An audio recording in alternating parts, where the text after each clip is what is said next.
अहिले चाहिँ बिहानको 3 बजेको छ र हामी जाँदैछौँ अछाम। हामी वास्तवमा के को लागि जाँदैछौँ भन्दाखेरि चाहिँ हामी वास्तवमा के को लागि जाँदैछौँ भन्दाखेरि चाहिँ डकुमेन्ट्री के भन्नु राम्रो छ त नि डकुमेन्ट्री सुटको लागि जाँदैछौँ। यो चाहिँ एउटा वुमन सोसाइटीको बारेमा हो। छाउपडी भन्छ नेपालीमा। हजुर छाउपडी भन्छ।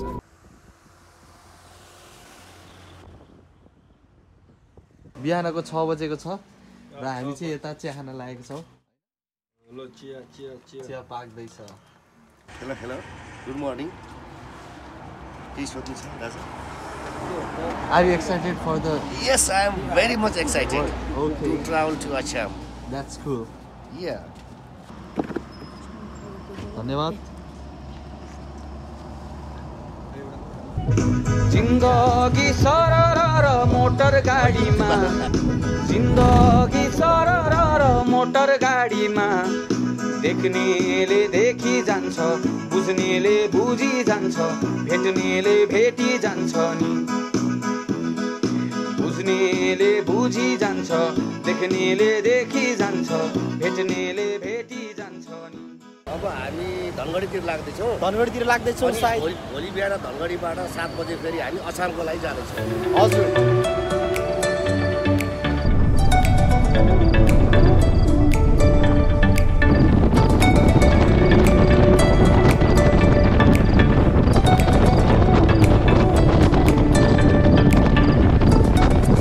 One eternity later. हामी धनगढी पुगेको छौँ। वी आर भेरी एक्जस्टेड होइन।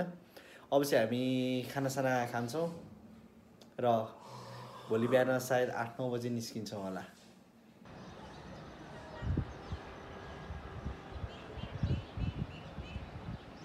Good morning everyone. यो हो धनगढीको यो पहिलो बिहानी मेरो। यहाँबाट चाहिँ भ्यू यस्तो देखिन्छ।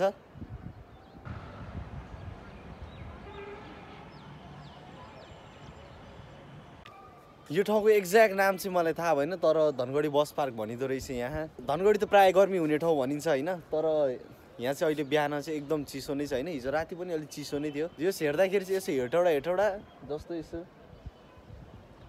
कहीँ कतै रोड हेर्दा विराटनगर त्यस्तो देखिने रहेछ। सबै थोक तयार भएपछि त्यहाँ तल गाडीको टायर बिग्रिएर बनाउँदै हुनुहुन्छ हाम्रो दाइले है।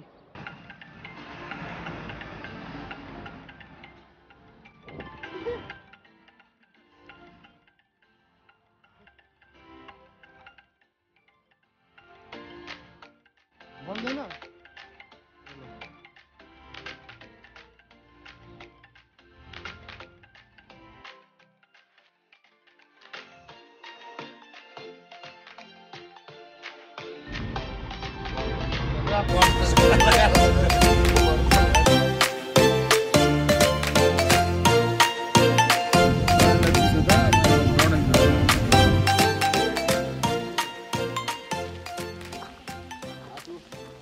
बबाल भ्यू देखिने रहेछ यहाँबाट भासुभिर। अहिले चाहिँ हामी कैलालीको भासुभिरमा छौँ होइन। यहाँबाट भ्यू चाहिँ एकदम दामी आउने रहेछ। तपाईँहरू पनि सुदूरपश्चिम घुम्न आउनु होला।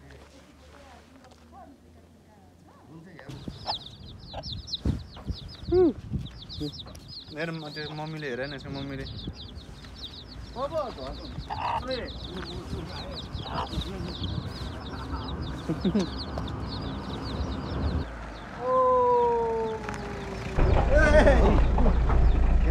भगर केटो म ल छिरौँ। सुन्तला पाकेर त्यसलाई भयो बोट भन्न मेरी माया तिमीलाई कति चाहिन्छ नोट तिमी हिँड्ने हो। त्यो पत्ता खाने जुस खाए चाहिँ कति राम्रो हो यो पत्ता भित्रको सेतो फाल्ने राली गुराँस खाने मिल्दो रहेछ होइन। के हुन्छ खायो भने घाँटी दुखाइ निको हुन्छ है। माछाको काँड अड्क्यो भने यो खान्छ नि। जाउँ ल।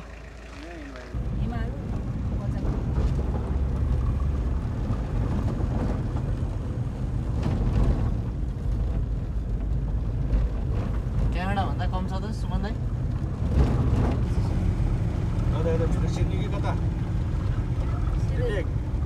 अगाडि छ होटल त यता सिधै यो त बाग बजार बोर्सबर्गको बजार।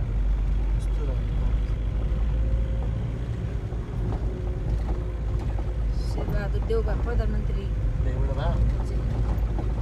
सागर पनि यहाँबाट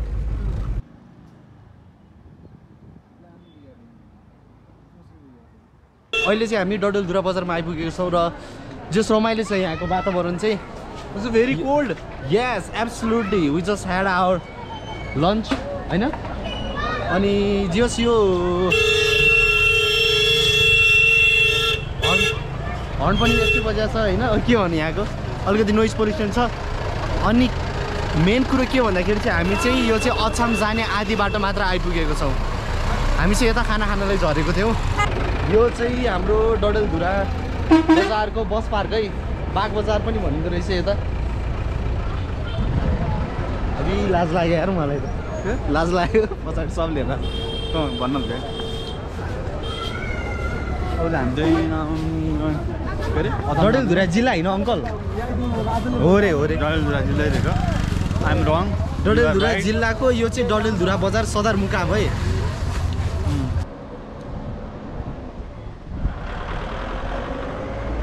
दाइ अनि यो तलको ठाउँलाई चाहिँ के भन्छ यो तलतिरकोलाई पर्दाखेरि यसरी डडेलधुरा जिल्ला पर्यो सर तर डोटी घटाल भन्दा गैरी डोटी भनिन्छ क्या डडेलधुरा जिल्लाको गैरी डोटी भन्दाखेरि डडेलधुरा जिल्लाको गैरी डोटीलाई डोटी भनिन्छ अब सिलगढी डोटी भन्दाले उताको जिल्ला पर्यो सिलगढी ए यता नि के जाडो महिना हिउँ पनि पर्छ हिउँ पर्छ अब अहिले धेरै चिसो भइरहेको छ अब केही टाइम अघि अब यस्तै चिसो भए पनि अलिक पानी पऱ्यो भनेपछि हिउँ पर्नु ए 2-3 चोटि पहिला पनि हिउँ पर्यो हजुर हिउँदा पर्दै जान्छ हिउँ ए ऊ त्यहाँ डडेलो लागे जस्तो नि रहेछ यो महाभारत रेन्ज पर्वत भन्छ नि महाभारत रेन्ज भन्नु हजुर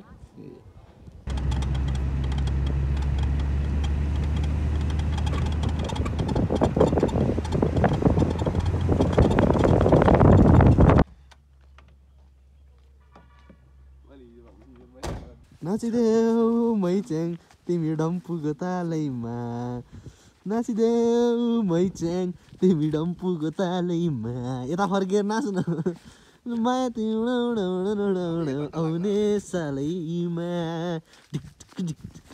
लाइटतिर जा लाइटतिर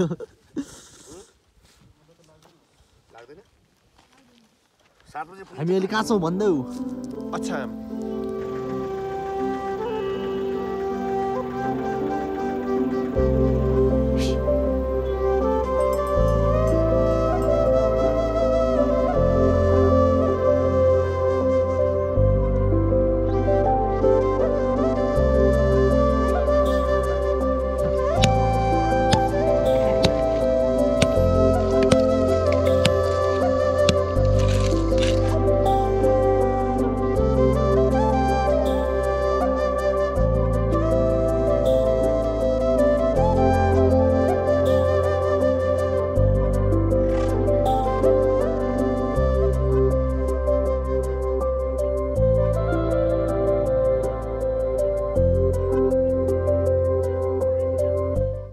फाइनली हामी चाहिँ सुदूरपश्चिम आछाम आइपुगिसकेको छौँ र हिजो राति हामी यहाँनिर करिब 7 बजीतिर पुग्यौँ अनि हामी अहिले चाहिँ यो बुढीगङ्गा होटेलमा बसेका छौँ है त्यो अगाडि देख्न सक्नुहुन्छ तपाईँहरूले त्यो साफे बगरको एयरपोर्ट हो है त्यहाँनिर ऊ त्यो त्यहाँ पिच रोड जस्तो छ होइन त्यही हो रनवे है ऊ त्यहाँनिर छ एयरपोर्टको के भन्छ स्टेसन चाहिँ हाम्रो चाहिँ यो किचन हो यहाँ हाम्रो दाई हुनुहुन्छ है दाइले के पकाउँदै हुनुहुन्छ यहाँनिर अझ तातो पनि अनि यहाँ हाम्रो दिदीले कोदोको पिठो बनाउँदै हुनुहुन्छ यो चाहिँ कोदोको रोटी हो हजुर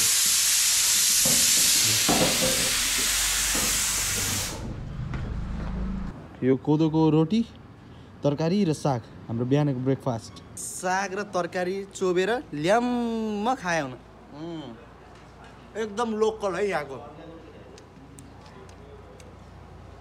अर्ग्यानिक आज दिउँसोभरिको लागि यसले काम गर्छ तागत दिन्छ है पास दे यसलाई नि वर्ल्ड कप लाग्यो वर्ल्ड कप सकेपछि लाग्यो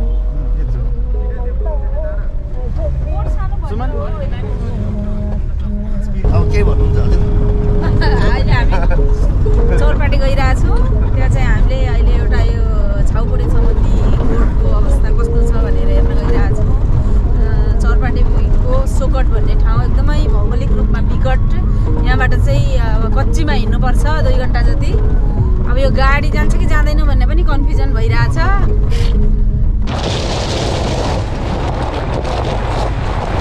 गाडी नजाने भएर अब यही गाडीमा जानुपर्ने है यो त टनाटन हो यहाँ हाम्रो अफिसको गाडी यहाँ फस्ने भएको कारणले गर्दा माटोमा जान नसक्ने भयो र हामीले यता बोलेरो लिएको छौँ र म एकजना चाहिँ यता पछाडि यसरी बसेको छु। अब हामी लाग्छौँ लोकेसनतर्फ। ठुलो चाहिँ वाइल्ड के हो गाडी हड्डी भाँच्ला जस्तो छ यहाँ। यस्तो छ है अवस्था। ल ओ ठुलो त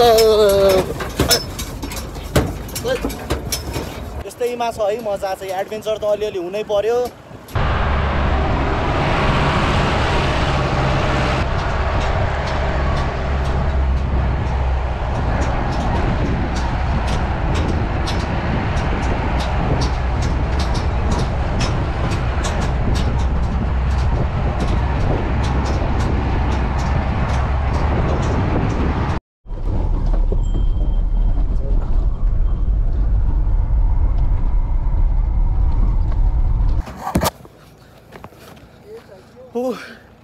बल्ल सासेन पाए राम्रोसँग हैट।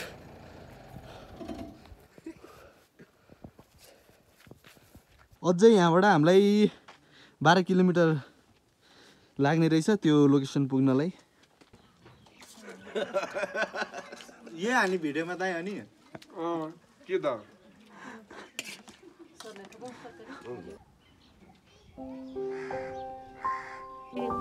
मेन कुरा त्यही हो। हामीलाई मलाई धेरै छ। अब 1-2 सालपछि यो घर लगाइसकेपछि यो कोठा आफै यो कोठा अब बालबच्चालाई भनौँ खानापिना गर्ने अलग बनाउने भन्दा भन्दै अब क्षमताले भएन। आफूलाई समस्या बढ्यो। त्यसो भए बाहिर नभए भने भित्र बस्ने छैन। जहाँसम्म घर ठुलो हुँदैन यो कोठा त अब घर ठुलो बनाइसकेको के हो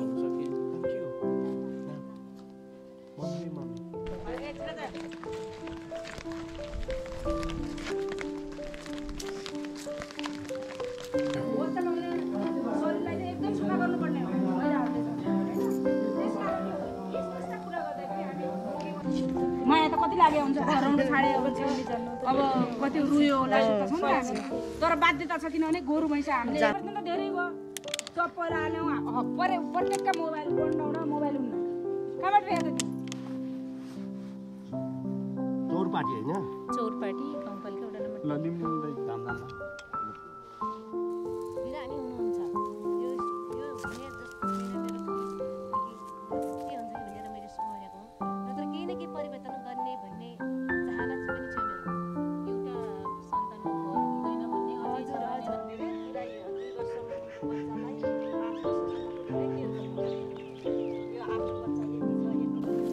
जाने हो माथि ल काठमाडौँ जाने हो मसँग ल माथि।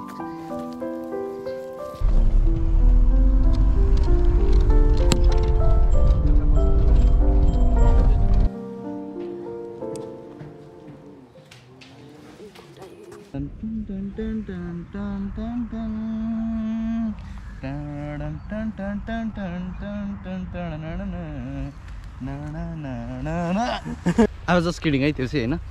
एउटा कुरा चाहिँ के भन्न चाहन्छु भन्दाखेरि चाहिँ म यो हाम्रो काम सकाएपछि चाहिँ पुरानो जेनेरेसनको बुवा आमा जो हुनुहुन्छ उहाँहरू चाहिँ अब विकट ठाउँमा भएको कारणले गर्दा शिक्षा हासिल गर्नु सक्नु भएको थिएन होइन। त्यही कारणले गर्दा नि उहाँहरूमा त्यो अवेरनेस नपुगेको हुनाले गर्दा चाहिँ यो छौपडी प्रथा अहिलेसम्म त्यो विकट ठाउँहरूमा रहिरहेको रहेछ। यो चाहिँ युएसले आएर बनाइदिएको रहेछ। यहीँको माटोबाट सोलर प्यानलहरू राखेर रहेछ इलेक्ट्रिसिटीको लागि। एकदम अद्भुत न्यू टेक्नोलोजीबाट बनेको मलाई दामी लाग्यो हस्पिटल चाहिँ। अब आउने दिनहरूमा यो सबै हट्छ भन्ने आशा छ र हट्दै पनि छ बिस्तारै। एकदम टाढा ठाउँ गाडी साडी नजाने ठाउँमा अलिकति एजुकेसनको क्वालिटी नभएको ठाउँहरूमा मात्रै यस्तो समस्या आइरहेको हो त्यही भन्न चाहन्छु। र ओभरअल सुदूरपश्चिमको यात्रा मेरो रमाइलो रह्यो। केही कुराहरू जान्न पाएँ सिक्न पाएँ र यति भन्दै यो ब्लगबाट साइनिङ अफ गर्दैछु। अब यस्तै भयो है हजुर। 20 बाटोमा गाडीले धोका दिएको अवस्था। केले हर्स पाइपले धोका दिएको अवस्था। घोडा पाइप यहाँ हाम्रो सुमन दाई एकदम मेकानिकल इन्जिनियर बनिरहेछ होइन। खै सानो यसको चाहिँ ठिक छ क्या बरु सबजना बनाउनुतिर लागिरहेछ नि। यस्तो छ अवस्था अब के गर्नु त। हाम्रो के गाडी अब बन्छ त प्रश्न यो छ अब।